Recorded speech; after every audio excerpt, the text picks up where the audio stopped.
Yes, the Supreme Court has a major Amy Coney Barrett problem, and unfortunately, there's not much we can do about it. She's a Supreme Court justice. We can't unelect her. We couldn't fire her like a bureaucrat. We could impeach her, but she'd have to do a whole lot of bad in order for that to ever happen, and it's probably just not going to happen.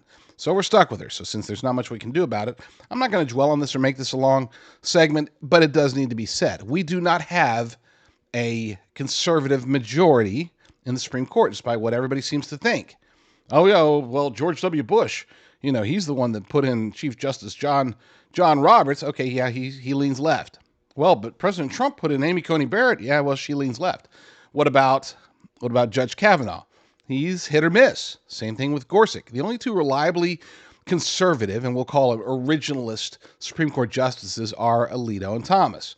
Those are the only ones. We have two conservatives, three leftists, known radical leftists, and then we've got the other four are all hit or miss.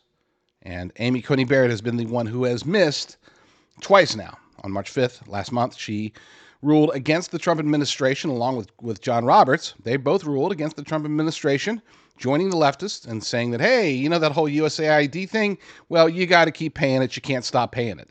You got to keep sending taxpayer dollars to the tune of billions to foreign entities because we hate you or whatever. I'm not sure what the constitutional justification for that was, but so be it. It's done.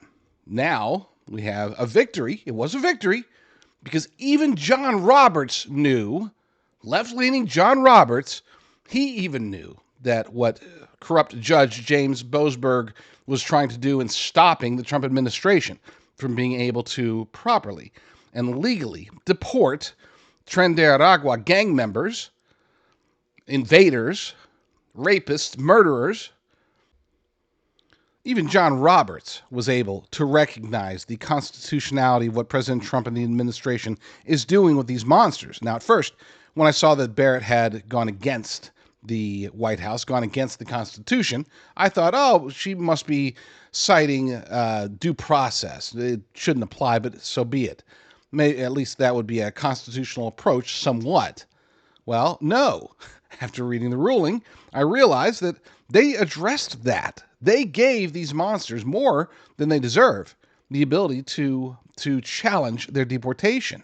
That's part of the ruling. The ACLU was giddy about that aspect of it. And look, fine. They can challenge. It's just going to waste time in most cases, but hey, so be it. So she doesn't even have that excuse.